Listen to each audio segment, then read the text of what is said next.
Hi, welcome to A Gay and a NonGay. I'm Dan Hudson. I'm non-gay. He's James Barr. He's gay. Welcome along. Thanks so much for listening to our podcast. We're really excited about today's guest. Today's guest is a playwright, comedian, author, one of the UK's hottest drag talents, and can count J.K. Rowling as her arch nemesis. What's the beef there? I think you can Google that in your own time. We've been asked not to talk about it. But we are going to talk about her new book, Murder in the Dressing Room. Yes, and Holly is so excited to tell us everything about it. So enjoy today's episode. Let's go. Hello, everybody. Hello. I'm so excited to be on The Gay and the NonGay. Are you? Yeah. Which half of it are you more excited about? Oh, all of it. Well, because it's so interesting hearing your arguments. Oh, God, is it? Yeah, it is. It is. I love it. I don't.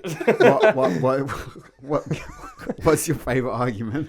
Oh, I enjoyed the one about Bob the drag queen saying that straight people didn't exist. Right, And absolutely. you saying, but look how happy the Roman statues were, and I fully agreed. It's fascinating, the different perspectives. Did I say that? I don't remember saying that. Yeah, but yeah. yeah, I mean, everyone just, I feel like everyone should be gay. Maybe. Do you think straight people exist? I don't know.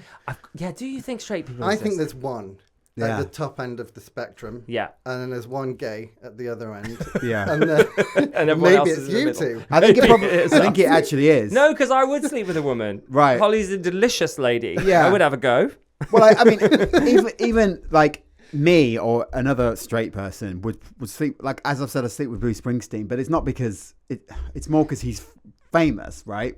I see. So Wow. clout chasing. It's a bit shallow, isn't it? It is for clout pay. chasing, I suppose. Yeah. Yeah. Because I just love to be like, oh, by the way, I've shagged Bruce Springsteen. Would you bottom or top? What's top? I'm not getting fucked. This is not. How old You're is not Bruce? a real man if you don't That's take it. Yeah, but How old is Bruce Springsteen now? 70 odd. Is he? He still looks really good. We did get Does some he- complaints about that conversation, actually. Did we? Yeah, I said I'd sleep with Nicole Kidman, Oh, and you yeah. immediately aged her versus me, who was just happy to go along with the Bruce Springsteen chat. But Yeah, you I felt decided- bad about that actually because I'm actually obsessed with Nicole Kidman. I think she's amazing. She's super hot. So I don't know why I bothered to mention that she's. I think The patriarchy. It was a compliment, really. What I was saying was, can you believe that she looked that good and she's Oh, was it? 70? I feel very gaslit right now. It was a compliment. Yeah, I okay, think so. Yeah. sure. Rerun the tape. I'm getting a lot of heat at the minute because there's this musicals clip that's going around where I'm saying I don't really like musicals, Oh, yes. and I'm getting a lot of messages about that. Are you? Yeah, I didn't know that, Dan. It's yeah, hard yeah. to be straight It's hard. nowadays. It's hard. You've You landed. wouldn't understand, Holly. But I don't know what you've done, Holly. You've landed straight into the It's middle a of an very argument now. controversial opinion, though. It is. to But not like musicals. especially in the climate, in today's climate. Of what? Of Wicked? Yeah. I have seen the Wicked musical. I haven't seen the Wicked film. Do you want to go with me? Not really. Do you know what? I thought I'll go and see it, and then I looked. It's like nearly 3 hours. 2.5 hours Yeah, of pure joy. It's great. Who's got? Let's who's got- go. who's I'll got- hold space with you. Who's got time for that? You have. I'm going to take you. Have you seen Wicked? I haven't. Oh my God, what? I haven't. Are you kidding? I haven't seen it Why? yet. I mean, I know you've been busy writing your book, but surely it's Yeah. ready. It's locked and loaded. I'm going to go and see it. Yeah. But I just haven't yet. How have you not seen it yet? Because I'm waiting for all the singing along type people to stop going Right. so that I can enjoy it without feeling intense fury Okay. in the cinema. But bad news on that front. Aren't they releasing a sing-along version? Yeah, but hopefully they'll all go to that instead then. Oh, I see. Okay. So that's what I'm hoping for. This is kind of part of my issue with musicals, right? Is that you're getting sung at, right? Yeah. And you're not allowed to sing along. Like I don't really like that. Do you know what I mean? It would be weird to be at a concert and you're like, no, you can't sing. It just feels like But I'm. it's the cinema, isn't it? Yeah, Or but it's the theatre.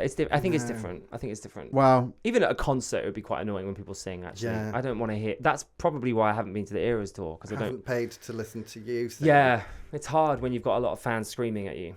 Anyway, let's talk about Holly. Oh, that's my favourite subject. Yay, me too. How long have you been doing drag for, Holly? Oh, I've been performing for about 7 or 8 years. Amazing. So I first heard of you when I saw Death Drop. Oh, did you which see is obviously it's amazing. It was such a good play. it? It was so fun. It went to the West End, but that must have been halfway through your drag career. Yeah, so that was just at the start of lockdown when we did that, because we rehearsed in lockdown conditions and we all had to sit in booths in between scenes and things and wear masks the whole time. So we felt very naughty. We looked like the only people on the tube going out to to work. But yeah, it was really fun. And then, but the audiences were strange because everybody was socially distanced. Right. Okay. So the first run was really odd, and then we got shut down after a couple of weeks. I think I saw the second run because I don't remember socially distanced seats. No, I think the second run it was back to. Yeah. It was back but it to was normal. amazing. It was a murder mystery. Yeah. Which is clearly your vibe. Thing. I love a murder mystery. Yeah. I do love a murder Where mystery. did that come from for you? I don't know. I've always liked them. And I especially like a murder mystery with a queer character. I remember going on holiday as a kid to some godforsaken campsite somewhere in Anglesey. And there was nothing to do, and I hated it. And I think maybe I was 13. And there was a book on this farm where we were staying on like a table. It was a Jonathan Kellerman crime novel, which was entirely inappropriate for children. But it had a gay detective in it as like the side character to the main character. Ooh. And I'd never read a book with a queer character before, and I was obsessed, and I read every one in the series. And I think it started from there. No way. Yeah. I didn't know there was a gay, like, I didn't know that either. Because it's not something that happens very often, I feel like. It doesn't cross over. And actually, your book is really cool because you're bringing drag into the mainstream. You're sort of dragging it into a murder mystery. I hope so. There are a couple of drag murder mysteries out there already, so I'm not the only one, and the other ones are super popular and doing nice things. But I think I just wanted to write one the way I wanted to read one. And with my understanding of the drag scene and how we communicate with each other, and that may be different in different parts of the world or different parts of the country, even how the drag language happens. But it reflects a little bit my experience of the London drag queens and kings. Right, but no one's died, right? No, there has not been a murder. There's not been. Obviously, it's.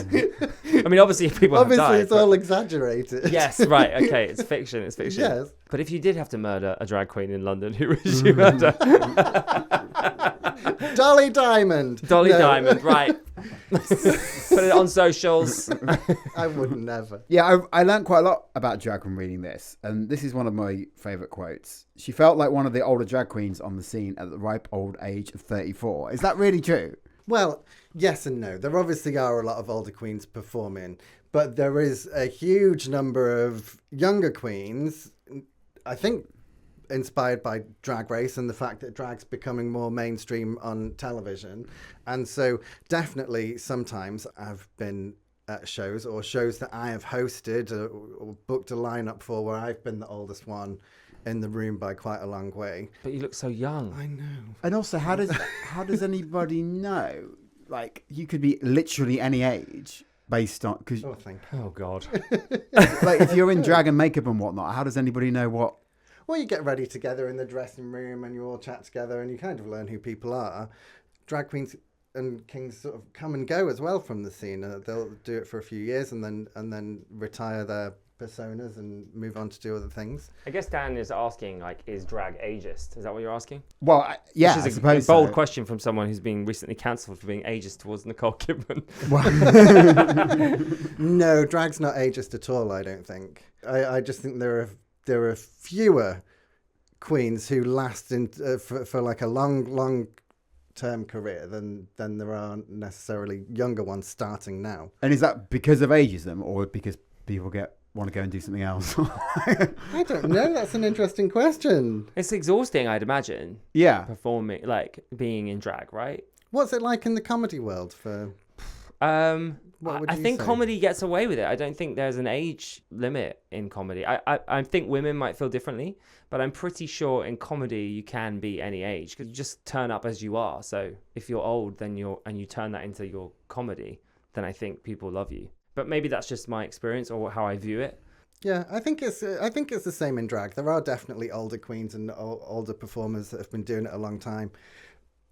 But I think maybe just in that moment she felt like Right, sure. an aging queen at 34. I guess, I mean, it must be an unbelievable amount of hassle. Like, just to do this interview here, I don't know how long it took to do that. I just to dress, woke up like this and got in an Uber and sat down. It was lovely. But it can be a hassle, and it can be a lot of traveling with suitcases, Yeah. which is the worst Yeah. part for me. It's just a lot of effort. Say if you have a bad gig, which we all do, right? Yeah. And I'm sure Holly's never had a bad gig. Oh. but the bad gig is never really a representation of the person doing the gig. It's normally the audience, right? Oh, that sounds like a... What? I don't think I agree with that. Do you think it's the audience? I don't think it's the audience. Often if I go to a bad gig, I've dug myself in a hole I don't really want to be in, really, by saying that. Anyway. I think... So, actually, Holly, I don't want to drag you into debate here. Do you agree with that statement? No pun intended. I think that's a very privileged, straight male thing to think. What is? No, I think I do, to a certain extent, agree with that statement. It's not always the case. It's not always the audience, but sometimes you can get an audience who, my style of comedy especially, is very Northern English. I tell stories about my nightmare neighbours, Fat Julie and Posh Sue, and all the terrible things that they've done to me.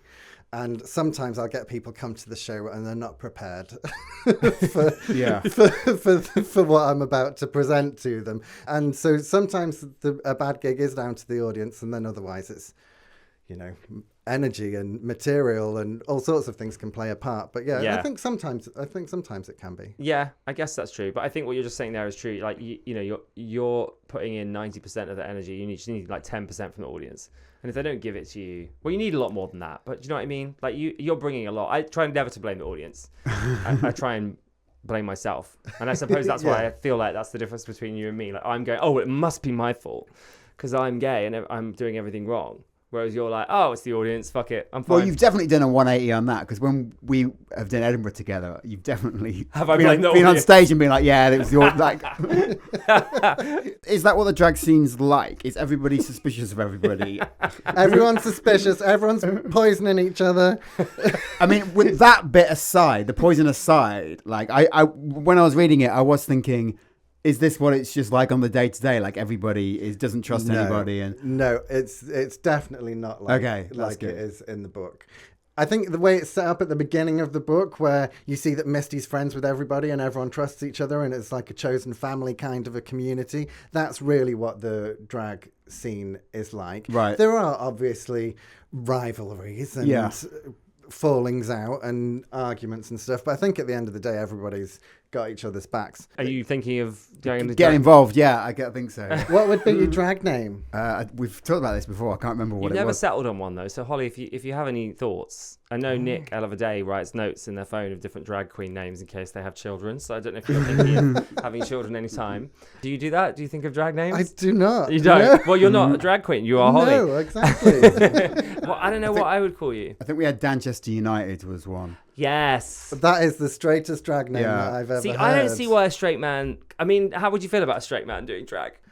Or Dancing Queen. Dancing Queen. Oh, that's good. That's good. But that's really good. Do you think straight men can do drag? I think that anybody can do drag. I think that anyone can do drag and give it a go. But I think at the same time, there has to be some sort of acknowledgement of the fact that this is a queer art form, primarily in queer spaces. And so to not take up spaces that don't necessarily belong to you. Yes. So as long as it's done with that in mind, I don't have any. I don't think anybody should be prevented from doing drag. That would be ridiculous. Okay, Dan. Manchester United. Yeah. For example. Dancing Queen. I think I prefer Dancing Queen. Yeah, I quite like Dancing that. Queen. Yeah, it just came to me.